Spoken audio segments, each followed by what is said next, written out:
Hello and welcome back to the It Depends podcast. I, as always, am your host. My name's Kevin Goldsmith.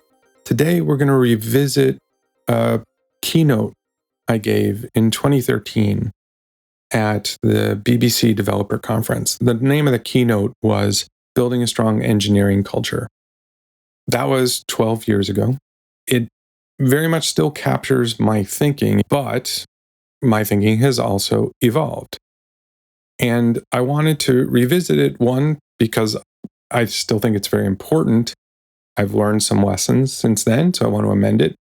And also, I want to talk a little bit more broadly. That was very specifically aimed at engineering culture for engineering managers and engineering leaders, talking about their teams specifically. I want to talk both about the team, you as an individual, both as a member of a team, as a manager of a team, and potentially looking for a new job. I wanted to come back to it, one, because I think the topic's actually fairly evergreen. Two, I think the topic is always important. I think there's a segment of the industry that kind of understands this, and a segment of leaders, both company and engineering leaders, that understand this. And then there's a whole bunch of folks who maybe haven't given it a lot of thought and should. Let's start out just by talking about culture. Culture is a very heavy word. We talk about company culture. We talk about engineering culture. We talk about team culture.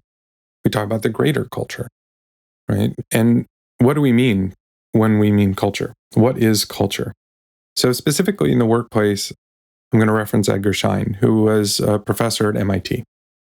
He said, "Culture is a pattern of shared basic assumptions that a group has learned as it has solved its problems of external adaptation and internal integration, that has worked well enough to be considered valid and therefore to be taught to new members as the correct way to perceive, think, and feel in relation to those problems." Now, this is a very academic definition. I think it's a very good one, of course. I wouldn't have referenced it. But I also think it's a little bit hard to understand. It's a little bit easier if you're reading off a page, but even then, you have to go back a lot. Henrik Nieberg, who I had immense pleasure of working with at Spotify, had his own definition, which I like even better because it's simpler. Culture is the stuff people do without noticing it, which I think is a really nice distillation of the Edgar Schein quote. I put my own spin on defining culture. So my definition is culture is the manifestation of the shared values of the organization as represented by the actions of its members. I think all three of these definitions are interchangeable. I don't think Henrik is saying anything different than Edgar Schein is. I don't think I'm saying anything different than the two of them are. We're just saying the same thing in different ways. But for my definition, the important part here is these two words, values and actions.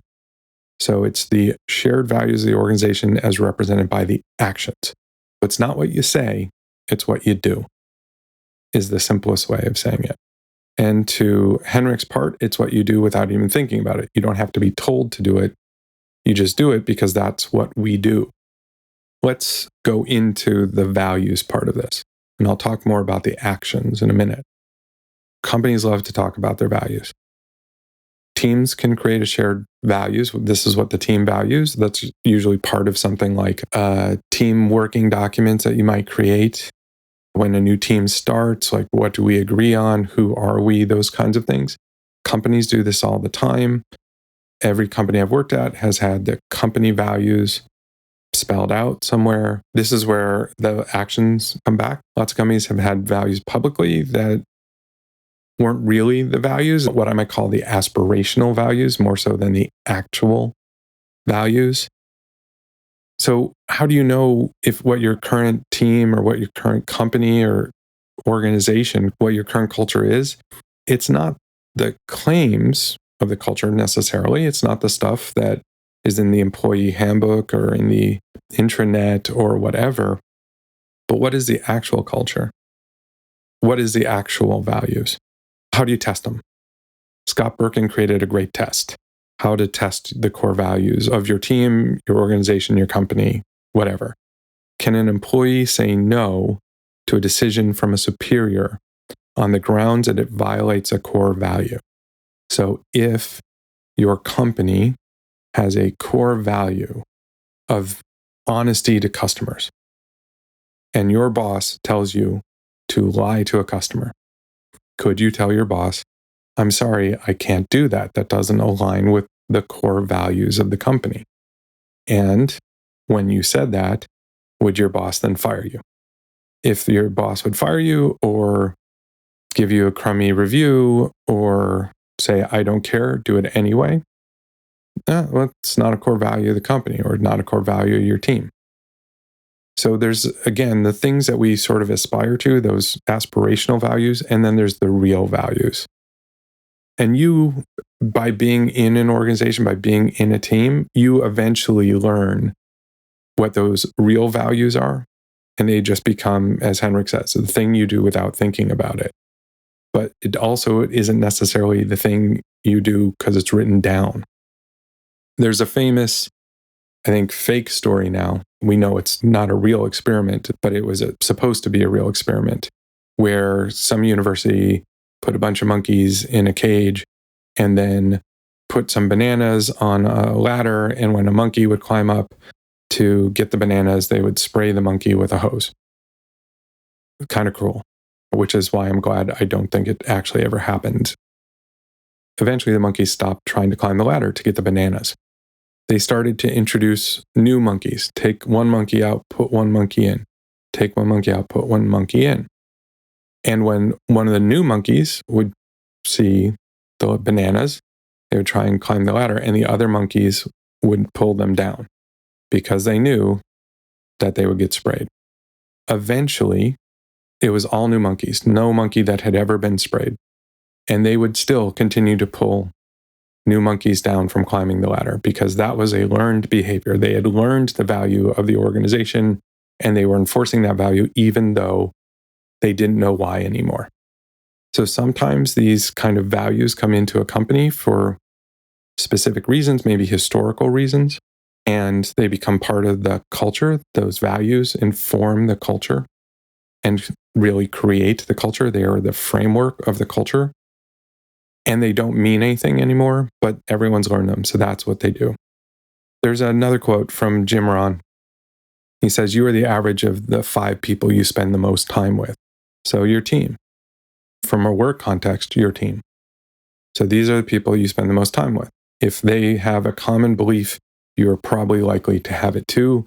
And that may be not something you came in with, maybe something you learned, and it might be about how you work or the best ways to work or how you approach these problems or whatever.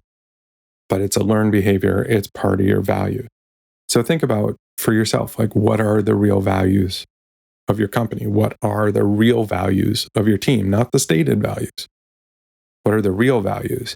And if it so happens that the real values match your stated values, that's amazing. That's great.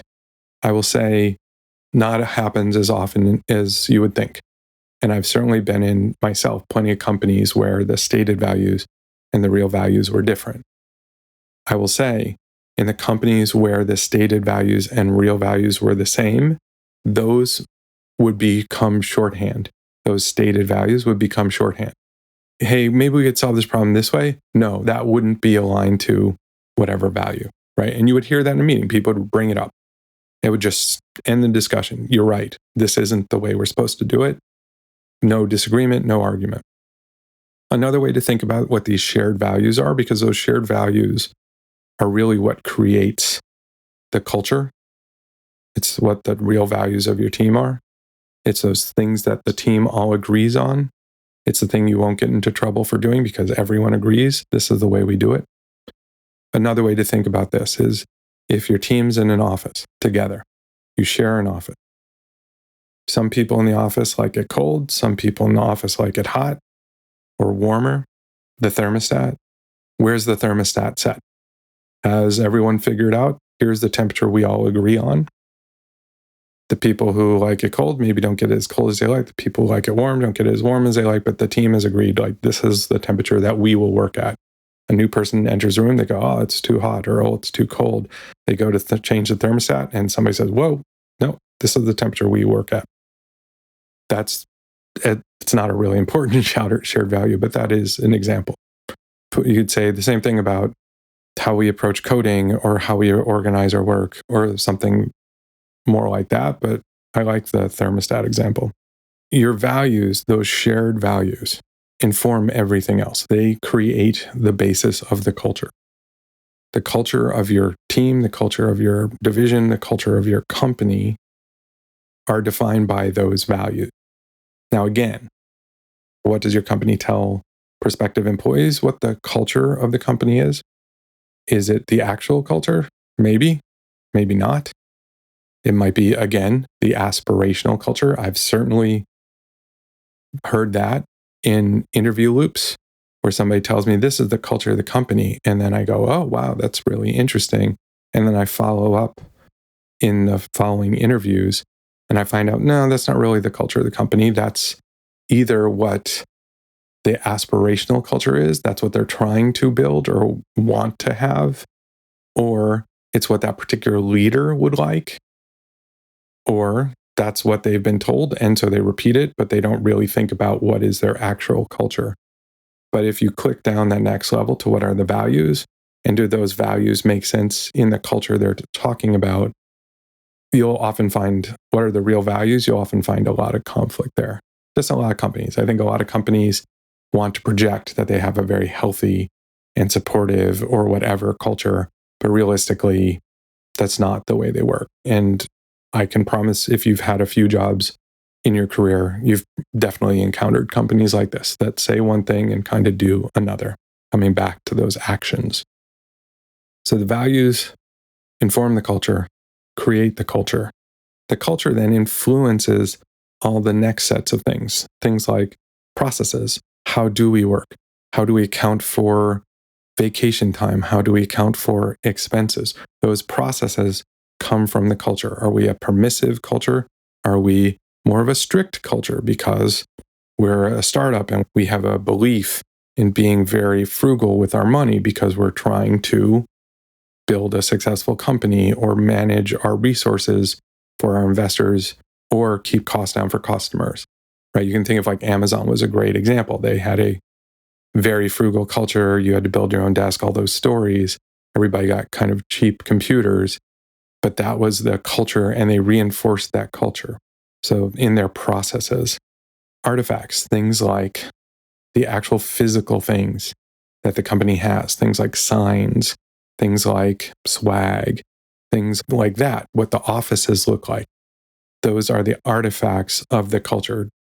If you have a culture of collaboration, are you going to be in cubicles? Probably not. You're going to be in an open plan. Are you going to be in an office? Probably not. You're going to be in an open plan because open plan supports collaboration. Closed offices support heads down, individuals working hard. Rituals. These are going to be things like company meetings. If you have a culture of transparency, you are going to be having company meetings where a lot of information is presented. The company is very transparent about that. Or there are other meetings or other things where the company does things that support that value, for example. So what are the things you do as a company when you ship something? When I worked at Microsoft, when you ship something, there was an award. It was called the Ship It. I think they still have them. I have them on my shelf because it was particularly meaningful at the company. This was a big deal to get a Ship It award because that was one of the core values of the company, delivering value to customers. So those who worked in teams that didn't necessarily be eligible for Ship Its, they were outside the mainstream of the company. We got excited when we would get a new Ship It. And then finally, the culture informs the beliefs. So the values inform the culture informs the beliefs. This is what we believe. There's the values, whether they're the stated or unstated values that inform that culture. That culture says, this is what we believe. This is what we believe about the industry. This is what we believe about product development. This is what we believe about building a successful company. So why is culture important? I put a lot of emphasis on values informing culture, culture being critical for the rest. Why is culture important? There's a famous quote, promise you've heard it. It's attributed to Peter Drucker. Culture eats strategy for breakfast, that the culture of the company is more important than the company's strategy. Could be. I've been in companies with bad cultures that have been successful, or rather, their stated culture and their actual culture were very different. It's hard to say whether that culture is bad or it's just I didn't like it.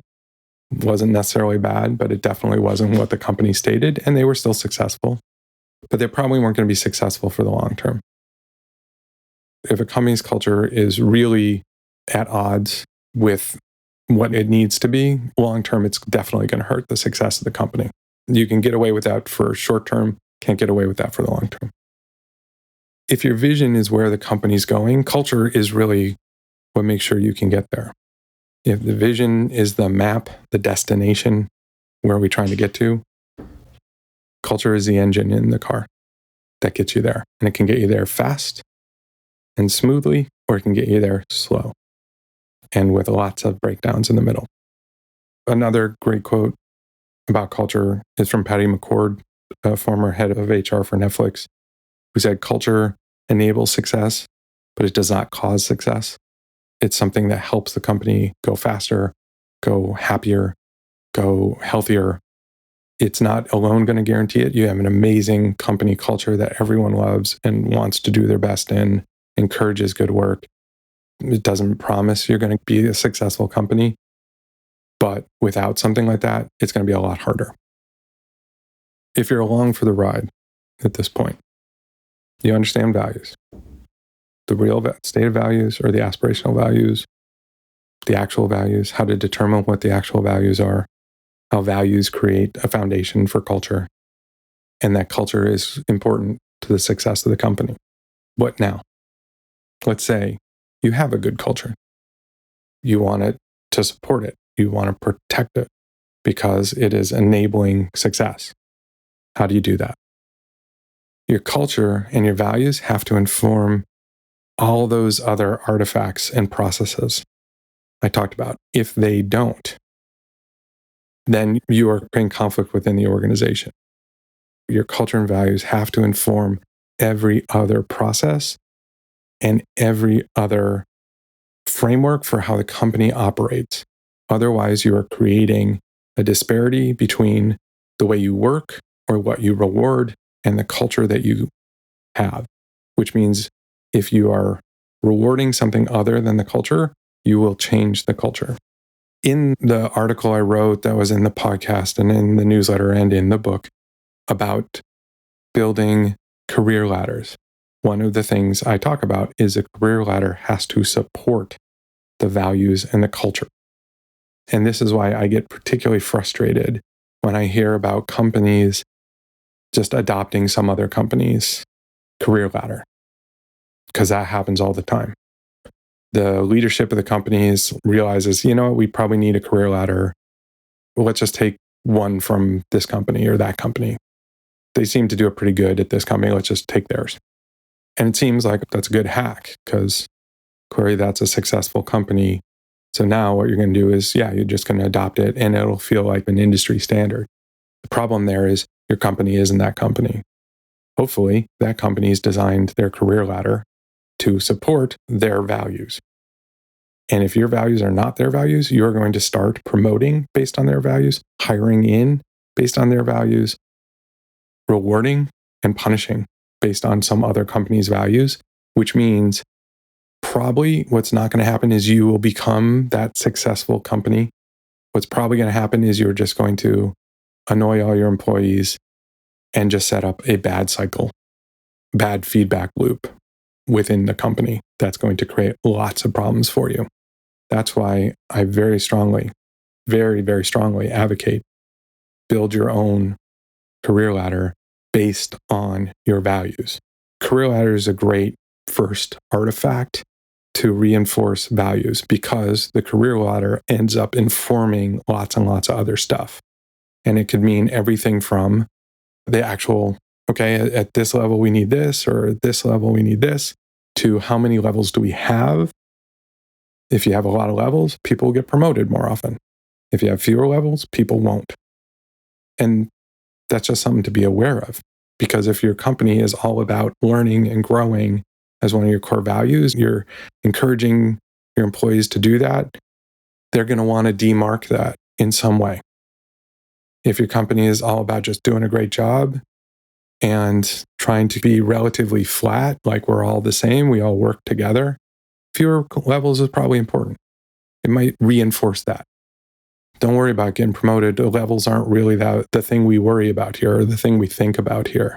We only have them because we need to have them, for example. So from your values, from your culture, comes your career ladder.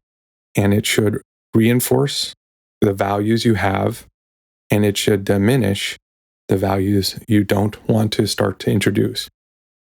That's an important first step. Once you feel very strongly that you have a good understanding of your culture, you have a good understanding of those shared values across the company, the real values, not the aspirational ones.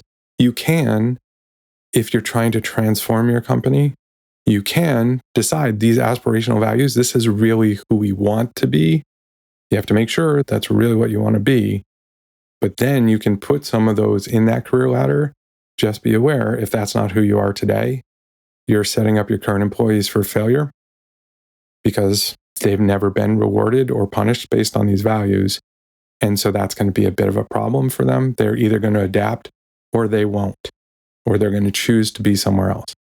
Sometimes that's what you want, but not always.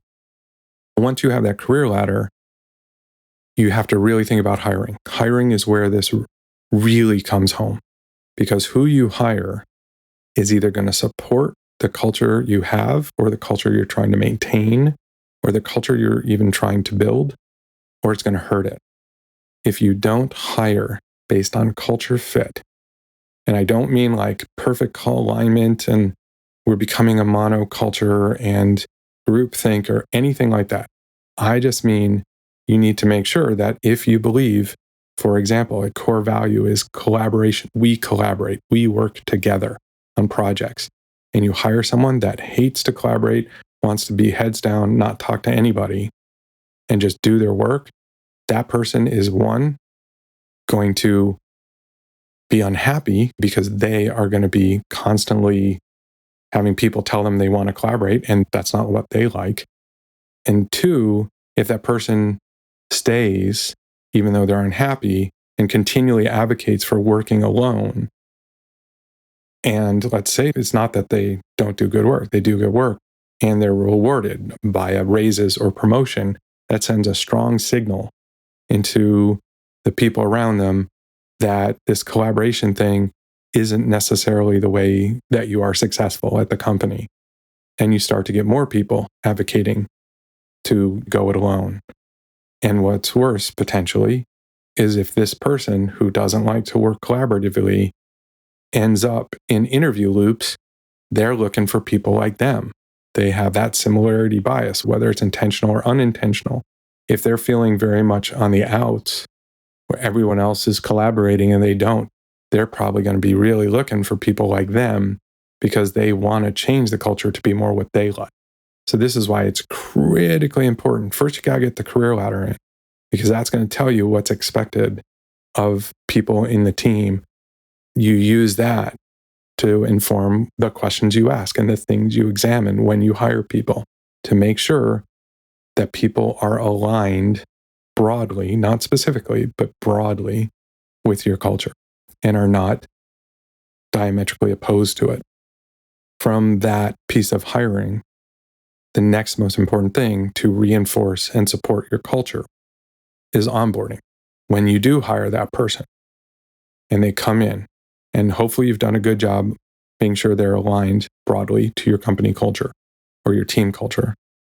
We'll talk about team culture versus company culture in a minute. You don't want them to be exactly like everyone else because you want that diversity of thought and approaches. That's how you evolve. But they're generally aligned. Now you actually have to teach them those pieces. So that's another important part. You can't just throw them in a team and hope they pick it up as they go. I mean, maybe they will, maybe they won't, but it's better to teach them as you onboard them. This is the way we do this. This is why we do it. Not just this is the way we do it, but this is why we do it that way. This is how we got to this point across all the different things. Companies have been really successful doing this. I'm going to come back to Spotify. Spotify did a great job with this. When you join the company, you would spend a sprint in a team of all the people who joined the same day you did. And sometimes there'd be multiple teams. But that was all the new people, plus experienced from the company agile coach, plus an experience from the company lead, and experience from the company product manager. And you would build some features together and ship them. And the lead and the coach and the product manager would teach you how we did it at Spotify. And so you would start to learn, this is why we do it this way. And of course, there were other things. There were presentations on architecture and all that kind of thing to get you the skills you needed that were specific to the company.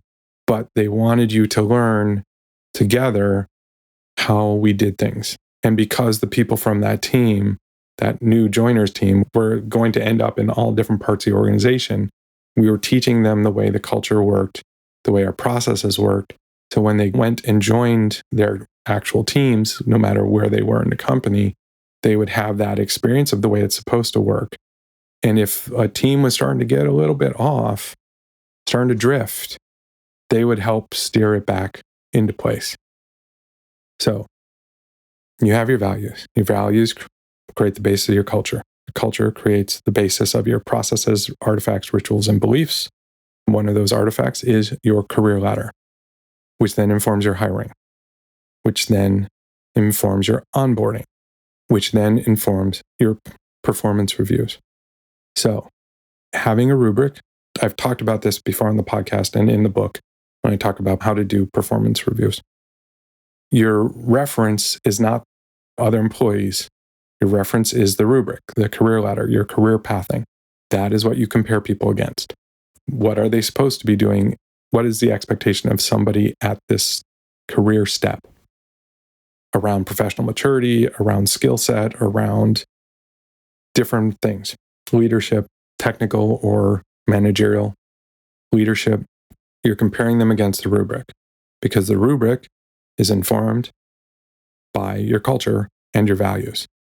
And so that is a continual fixed yardstick that you maintain to make sure that as people grow and improve and that career development is marked by a promotion or by a raise, that what you are doing is reinforcing the culture and the values.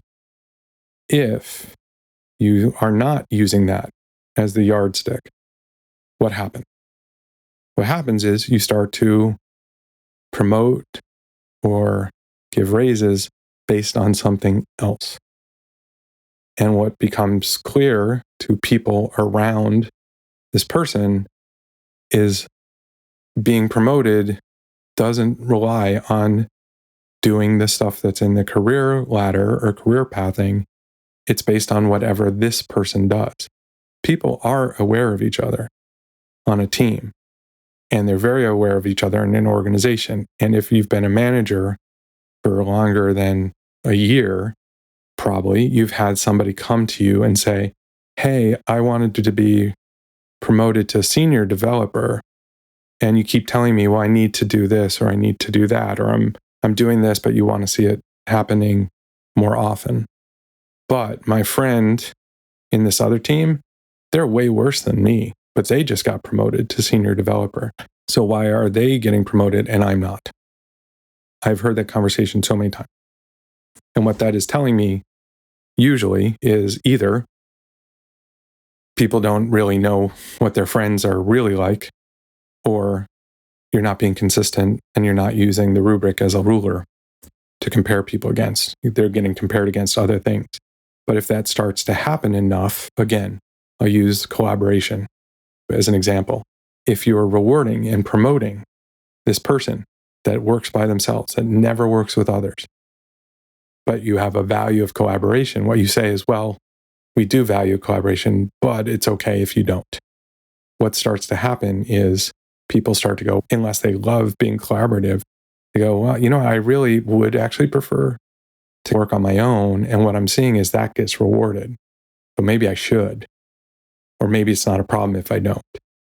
And that's how culture starts to shift over time, is that you're not reinforcing it and you're not supporting it. Your actions are not following your words. Your actions are not following your values. So performance reviews are incredibly important. Making sure that you are not rewarding things that are not aligned to your culture and to your value. When you start to do that, you start to erode your culture and your values. Let's talk about firing as well. We make mistakes in hiring sometimes. It happens. Some companies these days are spending like 4 hours or less interviewing candidates before they make a hiring decision, which I think is maybe a little bit short, but understand that is very common. Other companies, 2 days. When I interviewed at Microsoft, I interviewed for 2 days. When I interviewed at Adobe, I interviewed for 2 days. And these were not for senior level position. For senior level positions, I've interviewed for many more days than that. These were for developer positions. That was very common back then, not as common now. I can tell you, are you going to be 100% right in making a hiring decision in 2 days versus 3 hours? No. You still make mistakes. Somebody interviews well. Somebody's just really good at interviewing. They do a great job. They get hired. When it becomes apparent that, oh, this was a mistake, and it might be a great person. It might be a really nice person that you like a lot, great fun to hang out with, but is not aligned to the way the team works. And you give them a chance, talk to them about it. Sometimes it's not who they are or who they mean to be. Or maybe they were thinking they could do it, but when it really comes down to it, they can't, or it's not really how it works. That's when you have to make a decision. Do we keep the person or do we not? Another benefit of this new joiners squad that we had at Spotify was if somebody wasn't aligned to the way the company worked, that became apparent usually pretty quickly when you are actually trying to do work. And this wasn't a high pressure situation at all. This was a bunch of people joining and you're all meeting each other and learning stuff. So it wasn't high pressure, but it would sometimes be really apparent, like this person's just not aligned with our culture. And that was a great time to figure that out and just say, hey, you know what? Sorry, this doesn't seem to be a good fit. I would tell you, having inherited folks, the one person that's not well aligned to the culture, but does an okay job, is fun to be around, everyone likes them, they are going to erode your culture. You have to make a decision. If they're not figuring it out, it's probably better to move them along where honestly, they'll be happier. If you don't like the company culture you're in, it's not fun. It's not a good job. It's not a happy place for you. Even if you like the people you work with, it's not ideal for you. It'd be better for you to find a place that works for you. I do believe in firing for culture fit. Hopefully you find that out quickly. But if you don't, and it becomes apparent, still got to do it. This is one of the reasons why they have in Europe, they have this sort of trial period at the beginning of a new job. And it's a period of time where both the company and the employee determine, is this a good fit? And it's a reasonably long amount of time, 6 months in a lot of countries. That's a pretty long time to figure out, is this person a good fit or not? For both. And again, if you are an employee, you're joining a company and you realize this is not what I thought it was going to be, or I thought I could adapt, I'm really not, it's probably better for you to make the decision to move yourself along than to stick around and just be unhappy. That's another way you have to reinforce the culture on your promotions, on your raises, and on your retention of employees. Now, I want to talk briefly about team culture versus company culture. For those of you listening that are managers of teams, you have your team culture. You have maybe team agreements or other kind of artifacts that you've created that talk about your team culture. having been in companies, I use the example of Microsoft. I worked at Microsoft for 8 years. I would say I was happy for about one or two of those. The rest of the time, I was either getting along or, frankly, not happy. I used to think it was because Microsoft had a broken culture, that Microsoft's culture was bad. You've seen the diagram, possibly, of the org charts of different companies, and the Microsoft one is all guns pointing at each other. But I was not well aligned to the Microsoft culture. And it was nothing wrong with Microsoft. It was just I was not a good fit. And it meant I wasn't getting promoted, and I thought I should be getting promoted. I was doing all the right stuff, but somehow I wasn't getting promoted at the rate I thought I should have been. And it had other influences as well. I did fine. I mean, I wasn't like unsuccessful at the company. I did okay, but I was never going to be successful. I was never going to get promoted or move up the ranks. I was just not the right person. And when I finally realized that and I left, I was much happier. I've been much happier since. And so it took me clearly a long time to learn that lesson, but I'm speaking from experience here. Coming back to team culture versus company culture. At Microsoft, I would try and do things like make my team work the way I wanted the company to work. During that 8 years, I left for a couple of years and went and did some startups. At that time, I learned how to do early agile. So I learned extreme programming. I was at a company where we used it. I became very much a convert that was much more aligned to the way I wanted to work. Back then, we were very much in waterfall development at the company. So when I came back to Microsoft, I convinced the company to do extreme programming, to deliver this feature that was unlikely to get delivered any other way. And to my boss's credit, they let me. They let me put a team together. We did not fully by the book extreme program, but took a lot of those pieces, especially test-driven development. And we were incredibly successful with it. We delivered it. No one thought we could. We absolutely did. Went back to my boss, said, cool, like, look, I proved it. It works. Can we do it some more? And he said, yeah, no, you're absolutely right. It totally worked. No, we're not going to do that anymore because that's not the way we work. And to be honest, he was right. That isn't the way they work. I wanted to turn the company into the place I wanted to be, but that isn't who the company was. So it wasn't a good fit. If you're hoping that your team can change the dominant culture that's around it, kudos to you and good luck. It's unlikely. This depends on the size of the organization, but the bigger the organization, the less likely that's going to happen. And I have argued that is a way to make change happen from the bottom up. I'm not saying it's impossible. I'm just saying it's very, very difficult. Microsoft today is a very different company than the one I worked at. A lot of the same people are there, but you had this leader rise through the organization, and he definitely played the game the way the game was invented by Bill Gates, because that's how he rose in prominence. But once he got to a position of leadership where he could make these cultural changes, he implemented them. Was his teams all the way up like that? No. Because if they were, he would have been dealing with a ton of friction. We did this project, we had a ton of friction. And I overcame the friction because I believed in it so much. But I think long term, I just would have been continually frustrated because being successful didn't give me carte blanche to do what I wanted. I had a bit of a different experience. I was able to do a little bit more of that bottom-up success at my next company, which was Adobe. Adobe was a little bit more open. There was a dominant culture. There was a way of doing things. But it was also a company that embraced change, was open to change, wasn't fixed in its mindset.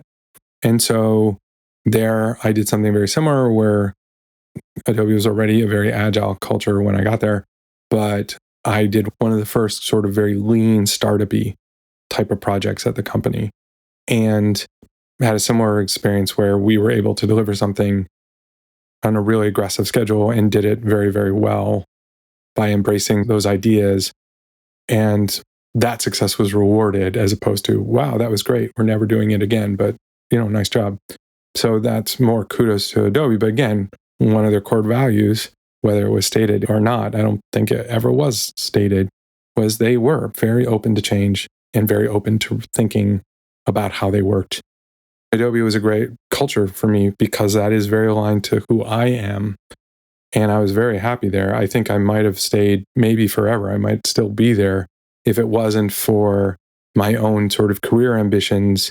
Being at a bigger company was going to make that pretty difficult where I wanted to be, which was CTO. But otherwise, I probably would still be there and be very happy. What happens when culture shifts? Because culture does. It's not a fixed in time thing. Every company I've been in, great culture or challenging culture will shift. And sometimes it shifts slowly over time, and sometimes it shifts quickly. And how do you handle that? So culture shifting slowly will just naturally happen. Companies are not fixed in amber. They grow, they change, they open into new markets, they hire new people. Over time, the culture will change. And it's natural. That's organic. And that's okay. So you want to protect the culture and you want to protect those things that make your company, one, successful, give you that engine to help you move the company towards its vision. But you can't expect that they will never change. It will grow and it will evolve. And it's just to be conscious of that. So again, what are your core values? Are your core values these things that can't handle the company being twice the size it is today, or can't handle the company becoming a public company, or can't handle the company being self-funded, bootstrapped to being VC funded or PE funded? Because all those things change governance, end up changing processes, they might change transparency, they might change the leadership, and over time, all those things, just as companies exist. This tends to be in a lot of companies I've been in, because I've been in a lot of companies that are growth companies, either hyper growth or just naturally growing. This is where companies tend to be characterized as becoming corporate. It's kind of a yellow flag I'll start to hear, feeling more corporate. And what that is a way of saying is, again, if your culture creates your processes, this is a signal. Your processes are starting to get more formalized, maybe than they used to be. And what that feels like to folks who are used to having it be a lot more fluid is it feels like, oh, now I got to do all this stuff where it used to be so easy. Or if teams are growing, what tends to happen is teams start to specialize.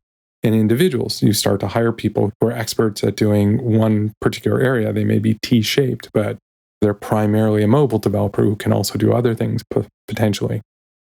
And all of a sudden, the people who used to do, well, I do some mobile and I do some backend and I do some data and I do some of this, all of a sudden they're being told, no, hey, you're a data person now, or you're a mobile person now, primarily. Do you get to do some of those other things? Maybe, but that's not really what we need you to do because we have other people to do those things. That's where you start to feel these kinds of things in an organic company. And it can also go the other way.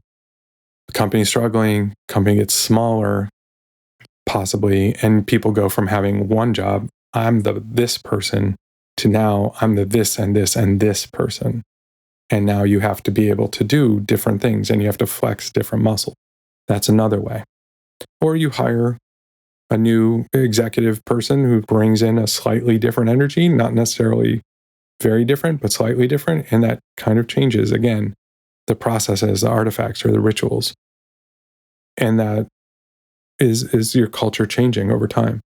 If you're careful about what your core values are, if you have real core values, if the things you value in the company are things that can handle these organic changes over time, those kind of values that are true values should be able to survive that. And while the culture may slightly change, and while those processes, artifacts, rituals, and beliefs might change, what makes the company that company culture is going to be consistent, even as some of these things evolve. What happens when your culture changes quickly? This happens all the time also. How does that happen? You get bought. You get bought by another company. A lot of times when you buy a company, having been on both the acquiring and acquired side, if a lot of times the company buying you has no interest in your culture, or that's certainly not why they're buying you. They're buying you for financial reasons. They like your business. They like your position in the business. Your business supports their business or gives them a new business line. And now you are part of them. And maybe at first you get to maintain the piece of your culture, but over time you are going to be integrated into them. And because as part of the due diligence, the company didn't do anything around, hey, are our cultures compatible?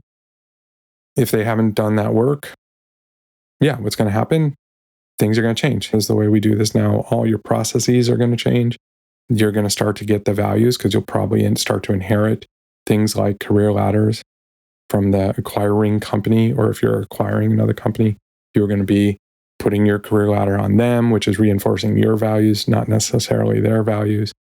So that'll be a pretty disruptive shift. And this is at least one of the reasons why when you acquire a company, you usually put in place a lot of things to retain some of the critical people that you're acquiring, because this kind of dramatic shift in culture is going to tell them, don't need to be here. This isn't what I signed up for. This isn't the culture that I like. So I think I'll go, unless there's a reason to keep them there. Another way this happens is not even through an acquisition, but let's say a CEO retires, or a CEO is fired by the board. A new CEO comes in, or a new C-level executive, and they bring in a different energy. They're hired oftentimes. We need this level of expertise. We're going public.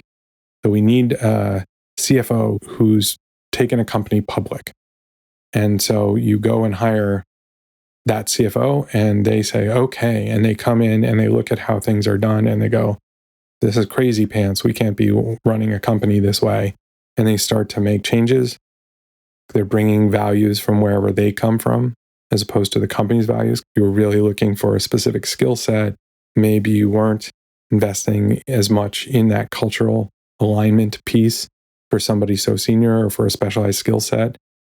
And if you think hiring a developer on your team that's not aligned to your culture or values is a problem, hiring a C-level or VP level person that's not aligned, that's going to change your values a lot, because they have the ability to change these rituals and beliefs.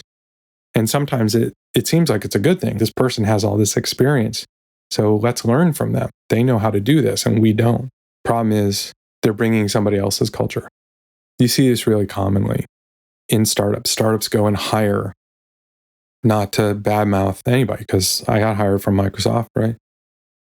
But you bring in a new C-level person from Meta or from Microsoft or from Amazon, and they're a C-level person because they rose to seniority within that company, which means they were aligned to that company's culture, and you bring them into your startup, and what's the first thing they do is they start implementing things from that company, because that's what they know is successful. The number of times that I've heard of startups hiring somebody from Amazon, and what's the first thing they do? Well, now we need 6-page memos for all of our meetings, because that worked really well at Amazon. It does work really well at Amazon. Could it work at your company? Maybe. Is it always going to work? No. But that's what they know works. So that's what they say. This is what we want. You can hire those people. I mean, there's great people at those companies, and you can absolutely hire them.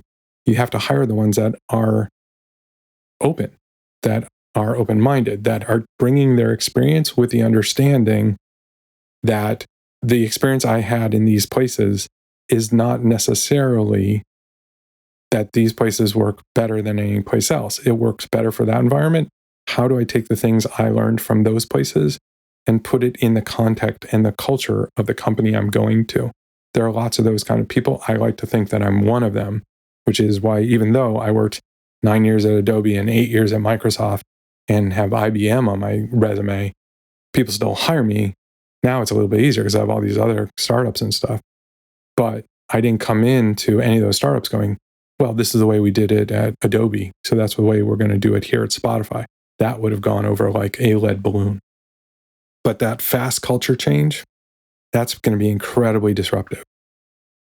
Now, either the executive team says, well, this isn't what we wanted. We're changing ways we're not happy about. And that person leaves the company, just like you would with somebody on your team that's not aligned. Sometimes that's the leadership of the company or the ownership or the board of the company saying, we need the company to move to the next phase.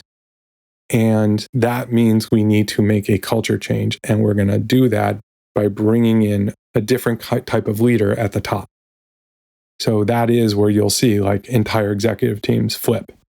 I've been part of that as being in the flippers, and I've also been flipped, to be honest, where it's like, hey, we're going a different direction. One by one, the entire exec team is cycled out.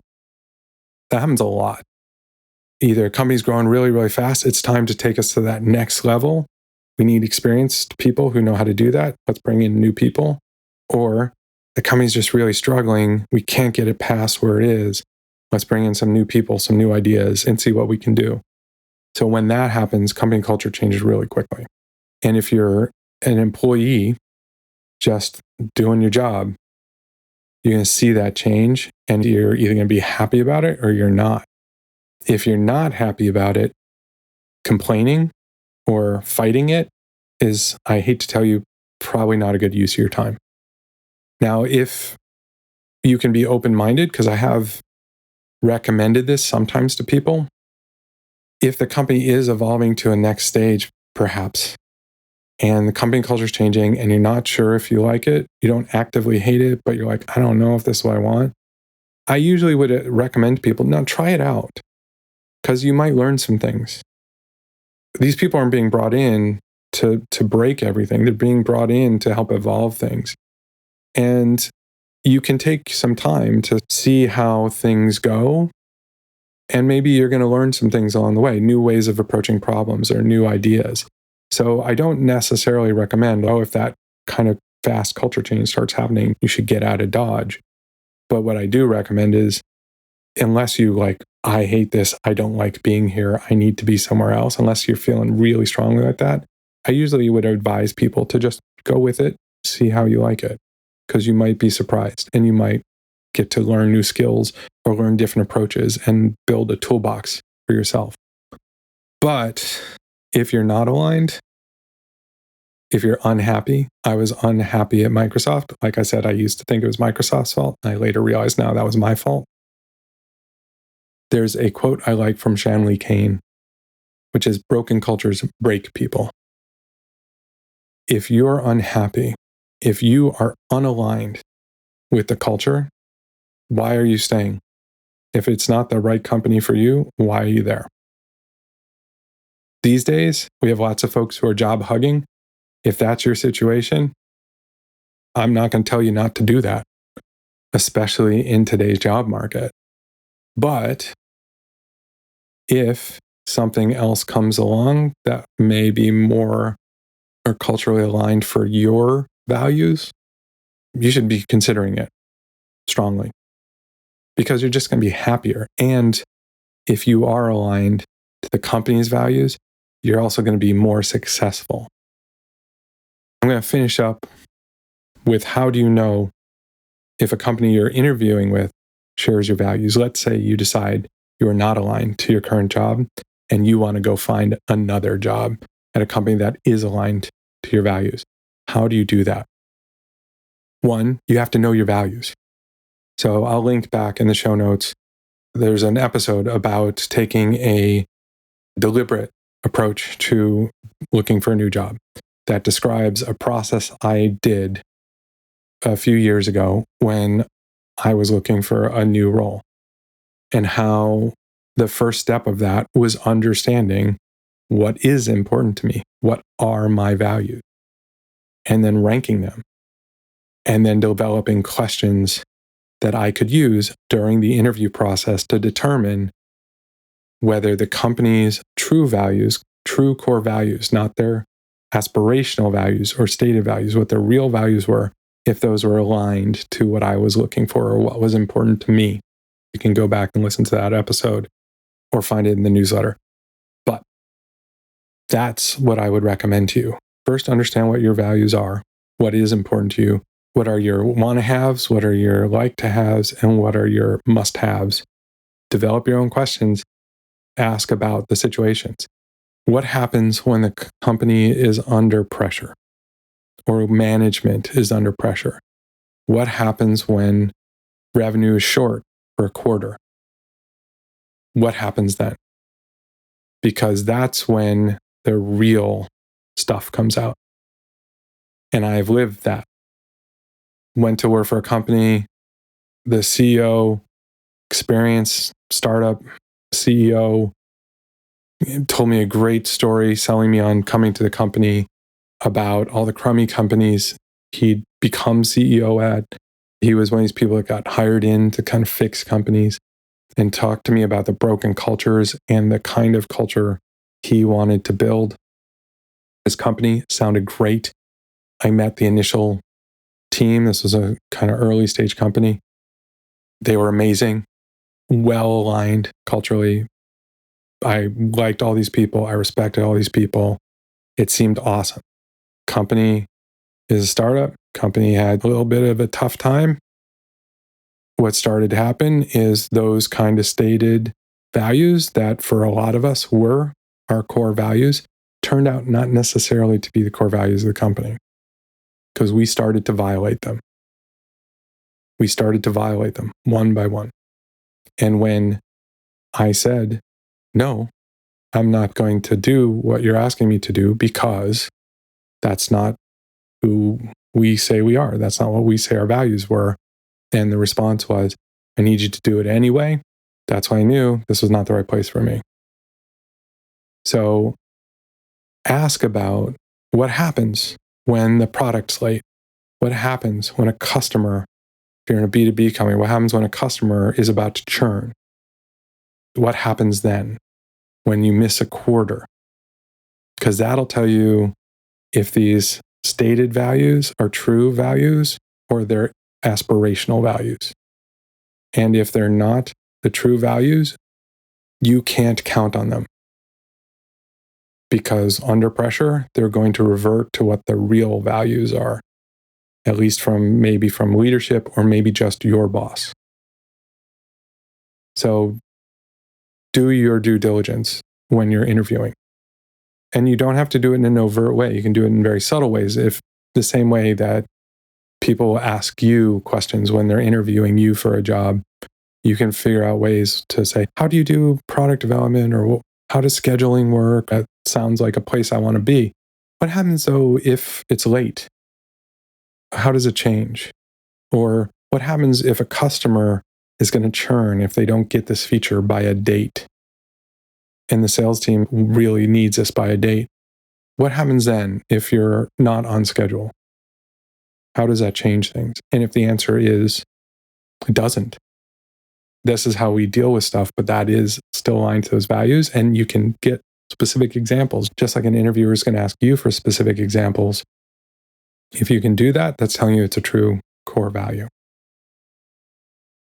So it's a lot of stuff that I've given to you today. This is obviously an area I care a lot about. It's an area I've thought a lot about. It's an attempt to try and make it accessible, make it explainable by also being comprehensive.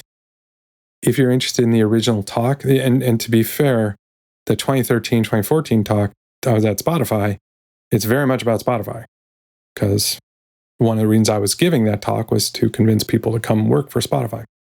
So, it's very Spotify. But I will also tell you, I worked at Spotify for a while in very senior leadership positions. And I will tell you, the values that Spotify had were the values of the company. The stated values were not aspirational. And that was one of the reasons why I was convinced to move my family to Sweden to go work there. And that's one of the reasons why I loved working there. It's the best job I ever had. And it's one of the reasons why I loved talking about it. And I've learned a lot there. Why am I not there anymore? Because I was never going to be the CTO of Spotify. Because CTO of Spotify was awesome and also younger than me and was Swedish. So where was he going to go work? And that was the only reason I left. I might have stayed. Again, I might still be there if it wasn't that I had a career plan. I wanted to do my own career. But for me, same thing with Adobe. I loved working at Adobe.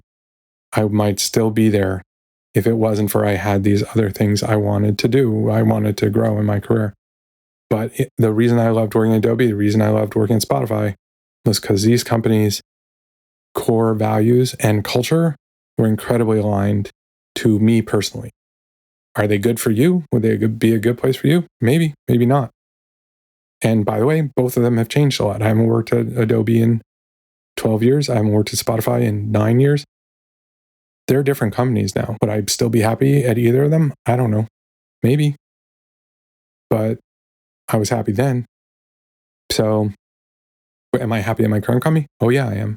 Because my values and the company's values are very aligned. Will I be happy at my company forever? I don't know. We'll find out. We'll see how the culture evolves. I have a little bit more say in it because I'm an executive, but it doesn't mean we could get bought by a very different company and our culture could be changed for us. That happens. But one of the critical things that will keep me at a company is this company aligned to who I am? Are my values shared by the company, by everyone I work with? And that's how you determine what the shared values are. What do we all agree on? What temperature is the thermostat set at? I hope that you are in a place that is aligned to you. I hope if it isn't, I hope you're in a position to influence it. Or I hope you're in a position to go find a place that's better aligned for you and who you are. But it's worth paying attention to, it's worth being aware of, and it's worth thinking about, especially if you're learning things through the culture and you're trying to grow. And if the company is not aligned to who you are or who you want to be, you might be learning the wrong things. Have a great week. I will see you next week in the newsletter. I will see you back here in 2 weeks. I will say again, if you're going to Lead Dev or want to go to Lead Dev, I have a code. It's Kevin25. That will get you 25% off your registration for Lead Dev. I will be there. I will also be on a panel leading in. So hope to see you there. Have a great week.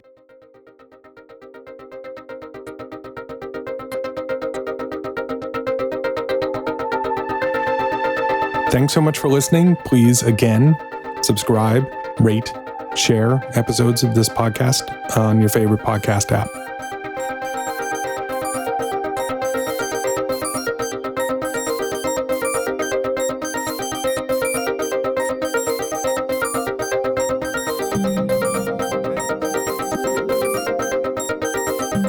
Thank you for Answers to April for the music used in this podcast. To hear more from Answers to April, visit answerstoapril.com.